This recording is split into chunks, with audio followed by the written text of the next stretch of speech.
Instead of California where the sun so warmly shines, tonight we find the Clampetts in their cabin in the pines. The weather is so cold, hot coffee freezes in the cup, and when the chickens lay their eggs, they lay 'em standing up.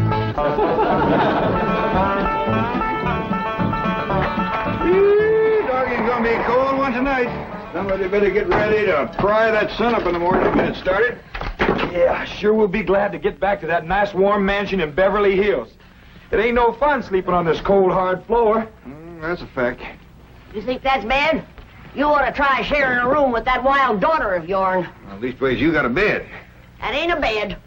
That's a nest, a roost, and a den and a hutch all in one. Is them animal friends of Elly's still coming in at night, Granny? Everything that can get through the window. Why don't you shut the window? Because I can't sleep without fresh air. Especially with that third party in bed with us. What third party? Elly, can you come out here and bring your friend with you? Yeah, Granny. Don't you worry about it, Granny. I'll chuck it out. Whatever it is, you got to get your sleep. Granny. Your pa wants that polecat. Give it to him. Now, wait a minute. Don't point that thing at me. You don't want to get drove outdoors on a night like this. Well, don't you want him, Pa? I just want to say that Granny'd appreciate it if he'd have this little fella sleep with his own family. All right, I'll go get the others in. Oh, no. Outdoors with his family. Otherwise, when we go to California, they might not take him back in. And if a skunk ain't welcome with his own family, he just about ain't got nobody to turn to. All right, I'll put him out the window. Uncle Jed, why can't we go back to Beverly Hills right away? Reckon we can tell him the truth, Granny? I reckon he's big enough. Well, you see, we promised your ma we'd stay here and help her till she gets herself married to Mr. Brewster. Well, how long will that take? Well, it hadn't ought to take long. She's got him boarding in your room now where she can get at him. Pearl told me tonight's the night.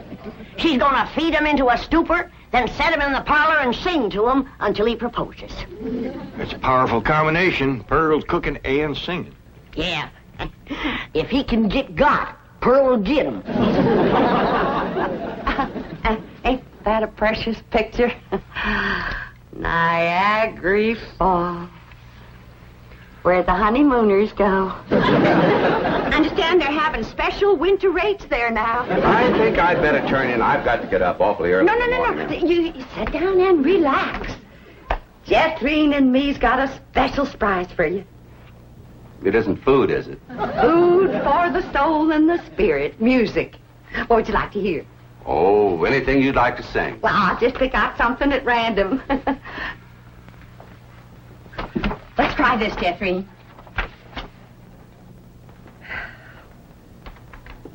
Oh, promise me that someday you and I will take our love together to some sky where we can be alone and faith renew.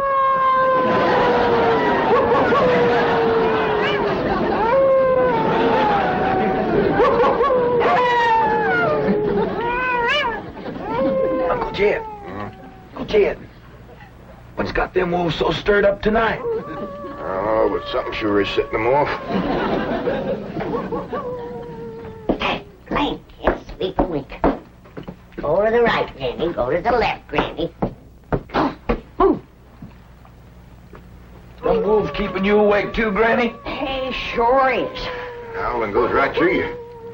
It ain't their hollering that's getting me. It's their snoring. Look for yourself. Elly's got two of them under the bed. Granny, we gotta get that girl back to Beverly Hills. She's going right back to being a wild cougar. What y'all all doing out here? Trying to keep warm. Sure it's cold in there without you, Granny. Mind if I join you? I reckon so, if you don't mind a little human company for a change. Uncle Jed, we just got to get ourselves back to Beverly Hills. We will, Jethro, as soon as your ma gets proper hitched to Mr. Brewster. Bless you. Oh, Pearl, give it all you got tonight. Oh, we's all gonna be down with pneumonia. just a song at twilight when the lights are low and the flickering shadows softly come and go.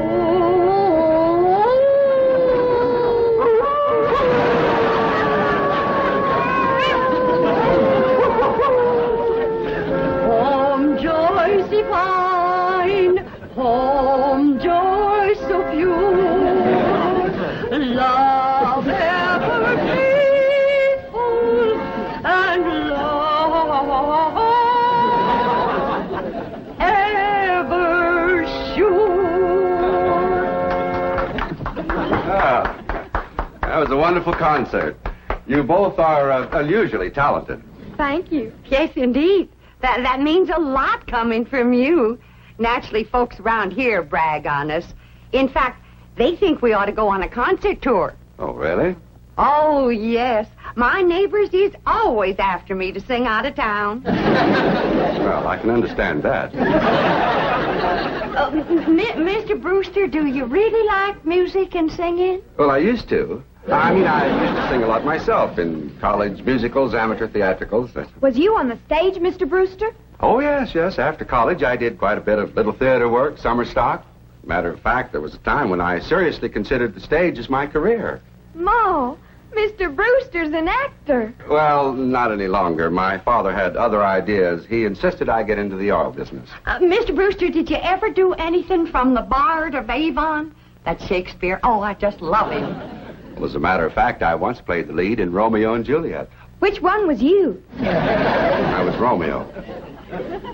In my youth, I was considered quite a leading man type.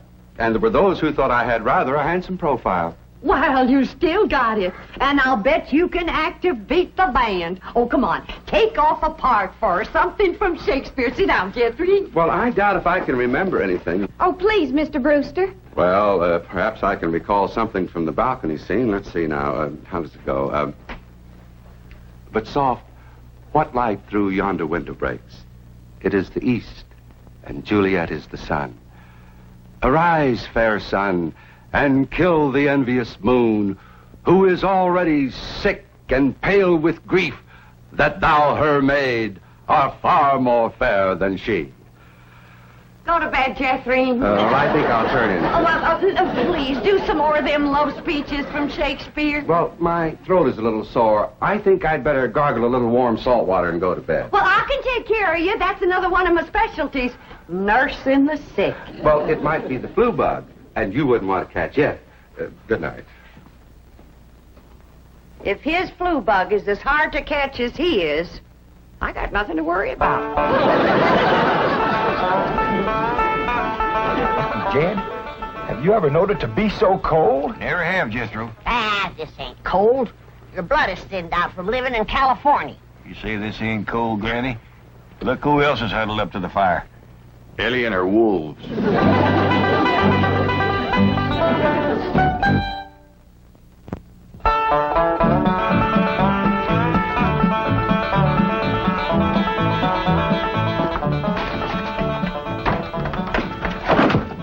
Still cold this morning, Granny.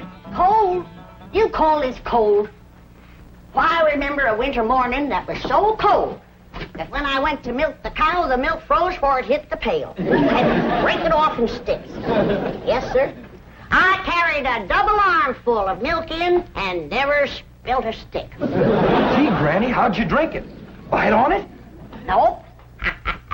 But you did. You're in a right good mood this morning. Jed, I got a feeling in my bones that Pearl got him last night. Oh, I seen Mr. Brewster's car coming down the road, and Aunt Pearl's with him. I told him, my bones is never wrong.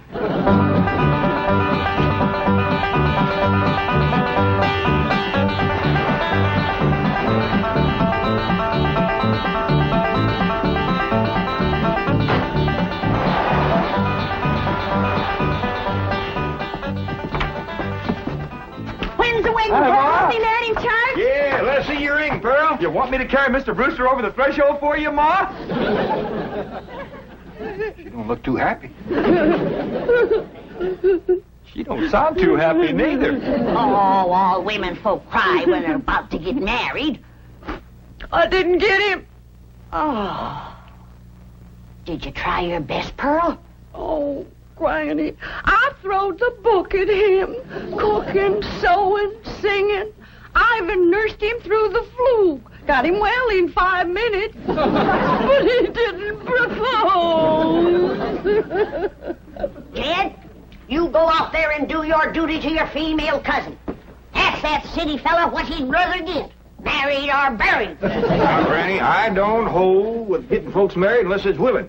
Pearl's got enough willing for both of them. If you going to make a liar out of my bones... Yeah, I'll have a talk with Mr. Brewster. Where'd he go, Pearl? He said he was going to park the car on the warm side of the cabin. But he must have run off. After him, everybody. We'll head him off at the pass and shoot him down like a dog. Now, you hold on. You ain't shooting nobody down. Just simmer down. Why, he didn't run off at all. Except we'll need you, Elly, to get him back in here. How come? Looks like a couple of your friends are sizing him up for breakfast. Well,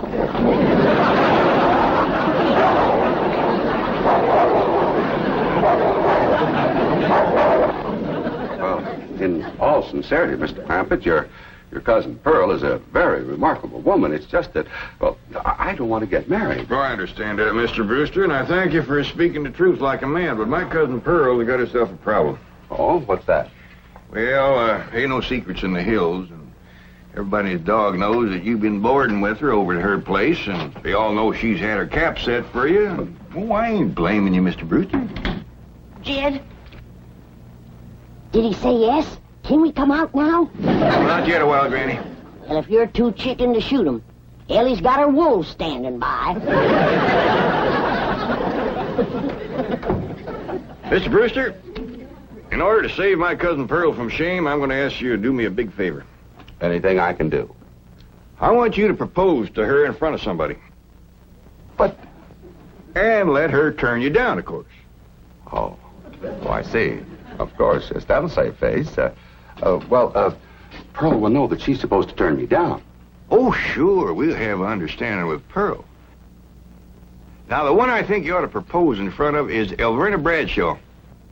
You know, Mr. Clampett, this idea of yours is quite inspired.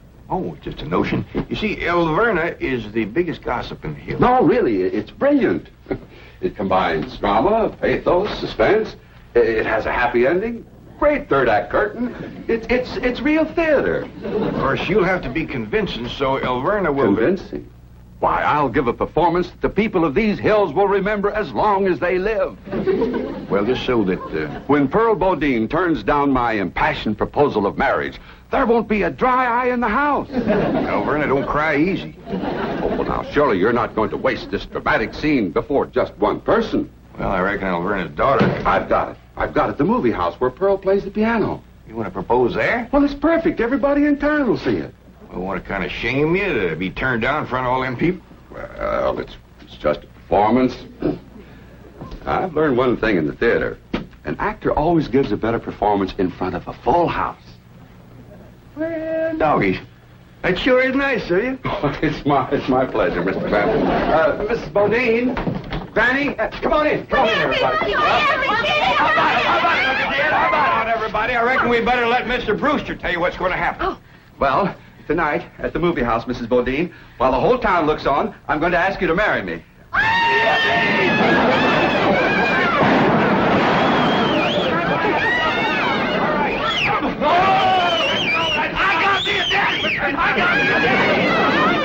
It's called for a whopping big snort. Now, will y'all quieten down, everybody, until you hear the rest of the story. Now, Pearl, when Mr. Brewster asks you to marry him, you're going to say no. Not unless I'm as drunk as you are.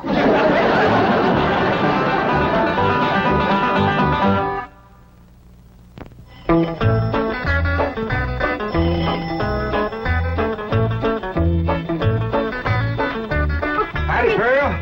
Evening, Pearl. Evening, Granny. Jethro and I want to head down to the theater to get a fire going in the stove.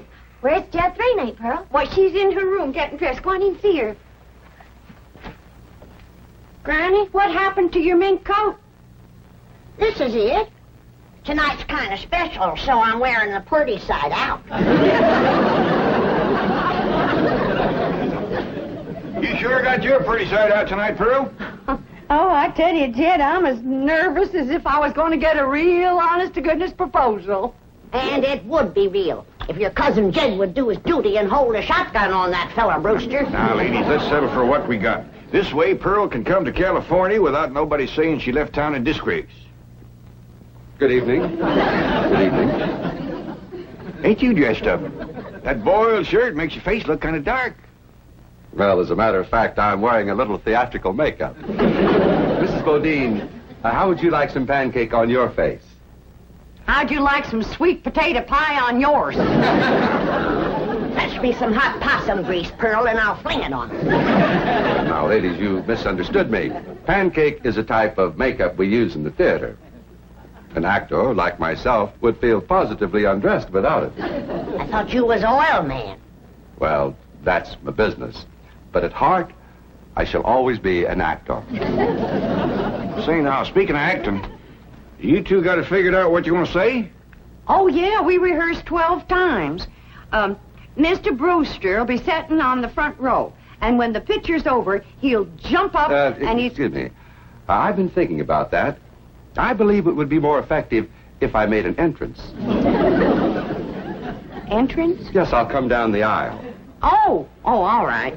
And then Mr. Brewster's going to say, Mrs. Bodine, don't go to California with your cousin Jed. Stay here and be my wife.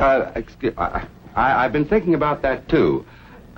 After a big entrance down the aisle, that's going to seem like a pretty flat opening speech. Well, you just say what you want to say.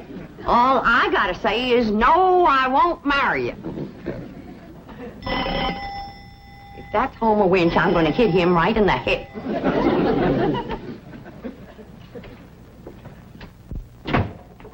Good evening, Pearl. Brenda Bradshaw, what are you doing here? Well, you and me being such close friends, I just thought I'd offer to play Piany for you at the theater tonight.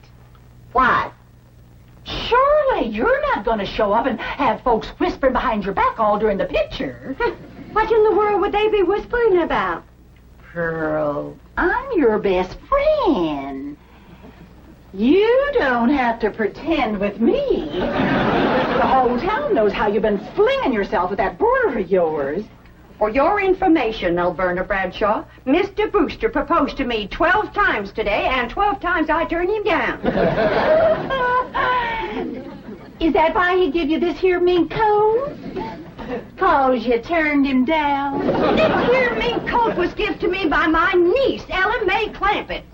Oh, Pearl, I keep telling you, you don't have to pretend with me. I'm your best friend. When Elverna Bradshaw is your best friend, you're up to your eyeballs in enemies. Mr. Brewster, if you was to go in there now and propose in front of Elverna, you could save yourself a trip to the theater. And the news would get around a heap quicker. You don't understand, Mr. Clampett. An actor needs an audience. Elverna, if you don't mind, I'd like you to get out of my coat and out of my house. I'm going to be late for the theater. Pearl, take your best friend's advice and sneak out of town quietly. You can depend on me to smooth everything over. Thanks for nothing.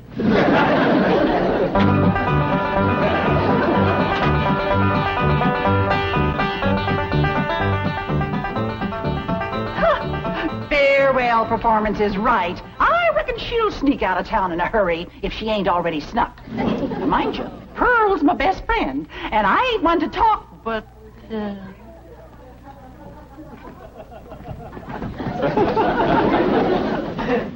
Good evening, lady. You too, Elverna. I noticed Mr. Brewster wasn't with her. Oh, and did you see that mink coat? Well, I wouldn't trade this little band of gold and a home-loving husband for a dozen mink coats. Would I, Luke? Luke? Luke Bradshaw! That little sneak, he got away again.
the picture! All right, Charlie. Mrs. Bodine, I just saw that poster out front. Farewell performance. Does that mean you are leaving? Oh, yes, Mr. Brewster. I'm going to California with my cousin Jed and his family. Oh, no, please. Please, I beg you. I implore you. I beseech you. Don't go. Stay here and be my wife. No, thank you, Mr. Brewster. I cannot. I will not accept that answer. For I love you, Pearl Bodine. I love you with all my heart. With all my soul, I love you as no man has ever loved woman before. He's better than Francis X. Bushman. Be mine. Pearl, be mine. Come back here, Mr. Brewster. No, Mr. Brewster, my answer is no. Then my life has come to an end. For what is life without love? If I was him, I'd let it go at that. Without Pearl Bodine, there is no love. Oh, me darling, oh, me precious. Say those words that will make me the happiest of men. I'm behind you. My answer is still no. Better quit while you're ahead, Mr. Brewster. Oh, how those words stab into me heart like cold steel. And only you, Pearl Bodine, can heal the mortal wound. Oh, moon of me desire, marry me, Pearl. No. I promise you a life of happiness, No. a life of luxury. No. Oh, me darling, look into me tear-stained eyes. Look into the tortured face of your love slave. Free me with that one divine word. Say yes. Say yes, and together we will enter a paradise of love everlasting. Yes, I'll marry you.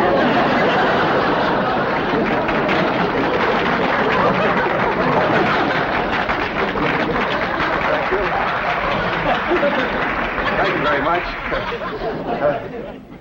Did you say yes? I haven't said yes. I was ready myself.